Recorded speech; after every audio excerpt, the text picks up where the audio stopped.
चलिए आज हम एक बेटे की कहानी में उतरते हैं। एक ऐसा बेटा जो एक ऐसे राज्य में लौट रहा है जो धोखे और दुख से पूरी तरह बिखर चुका है। ये कहानी है भरत की और उनके सामने पड़े उस अनचाहे मुकुट की। तो ये जो दास्तान है ना, इसकी शुरुआत किसी जंग के मैदान से नहीं होती। नहीं, इसकी शुरुआत होती है एक राजा के खामोश और दिल को चीर देने वाले अंत से। एक ऐसे पिता का अंत जो अपने बेटे से जुदाई का गम सहे ही नहीं पाए। भरत के सामने जो मुश्किल आने वाली थी, उसे समझने के लिए हमें सबसे पहले उस हादसे को जानना होगा जिसने इस पूरे संकट को जन्म दिया। और वो हादसा था राजा दशरथ की मौत।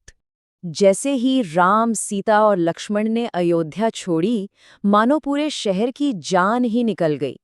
वो गलियां जहां कभी रौनक हुआ करती थीं, अब एकदम वीरान थीं। और महल महल जो कभी हंसी ठहाकों से गूंजता था, अब वहां बस एक बोझिल उदास खामोशी छाई हुई थी। राजा अकेले दरवाजे को ताकते रहते, जैसे उन्हें अब भी उम्मीद थी कि राम बस अभी अभी लौट आएंगे। उनका मन दुख से इतना टूट चुका था कि वो बार बार रानी कौशल्या से पूछते थे, राम कहाँ है? वो ये तक भूल गए थे कि उन्होंने ही तो अपने बेटे को वनवास भेजा था। और इसी टूटे हुए दिल के साथ दशरथ को एक पुरानी बात याद आने लगी। एक ऐसी याद जो उन्हें अंदर ही अंदर खाई जा रही थी। एक श्राप जो उन्होंने अपनी जवानी में पाया था और अब वो सच हो रहा था। देखिए, ये श्राप जुड़ा था उनकी जवानी की एक बहुत बड़ी, एक दुखद भूल से। हुआ ये था कि एक रात जंगल में शिकार करते हुए दशरथ ने एक आवाज सुनी। उन्हें लगा कोई जानवर है और उन्होंने तीर चला दिया। पर वो तीर लगा था एक नौजवान को, श्रवण कुमार को। और जब श्रवण के अंधे माता पिता को ये पता चला तो उन्होंने राजा को एक श्राप दिया। और वो श्राप क्या था? जैसे हम अपने बेटे के दुख में तड़प तड़प कर मर रहे हैं, वैसे ही तुम भी अपने बेटे के लिए तड़प तड़प कर मरोगे। और देखिए, यही श्राप अब महल की खामोश दीवारों में गूंज रहा था। एक भविष्यवाणी जो अब सच हो रही थी।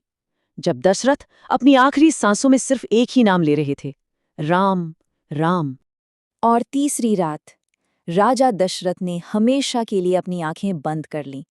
उनकी मौत देखे किसी जंग में या किसी बीमारी से नहीं हुई। उनकी मौत हुई पुत्र वियोग से, अपने बेटे से बिछड़ने का वो दर्द जो वो सहन नहीं पाए। एक टूटे हुए दिल की वजह से एक पूरा राज्य अनाथ हो गया था।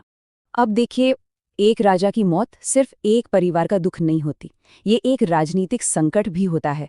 राजा अब नहीं रहे और उनका वारिस वो 14 साल के लिए वनवास पर है। अयोध्या अब बिना किसी शासक के थी। तो अब दरबार के सामने एक बहुत बड़ी दुविधा थी। एक तरफ था वचन, राजा का दिया हुआ वचन जिसका सम्मान करना ही होगा। मतलब राम को 14 साल के वनवास से वापस नहीं बुलाया जा सकता। और दूसरी तरफ था नियम ये कि ज्येष्ठ पुत्र ही अंतिम संस्कार करेगा। और सिंहासन तो खाली रह ही नहीं सकता। तो अब करें तो क्या करें? तो गुरु वशिष्ठ और दरबार ने मिलकर एक योजना बनाई। पहला, राजा के शरीर को औषधीय तेलों में सुरक्षित रखा जाएगा।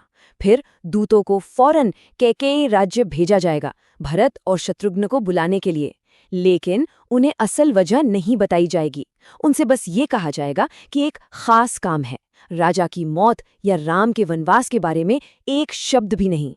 और बस दूत निकल पड़े, एक बेटे को घर वापस बुलाने। पर भरत को इस बात का अंदाजा भी नहीं था कि अयोध्या में कौन सा भयानक सच उनका इंतजार कर रहा है। उधर कैकेयी में भरत को बहुत बुरे बुरे सपने आ रहे थे। उन्हें लग रहा था कि कुछ बहुत गलत हुआ है। और इसी भारी मन के साथ वो अयोध्या के लिए निकले। जब वो शहर पहुंचे तो उनका दिल बैठ गया। पूरी अयोध्या रो रही थी, हर तरफ मातम छाया हुआ था। अब बारी थी सत्य का सामना करने की। वो महल जो कभी उनका घर हुआ करता था, आज एक मकबरे जैसा खामोश था। वो अपने पिता से मिलने के लिए दौड़े, पर वहां उनके पिता नहीं थे।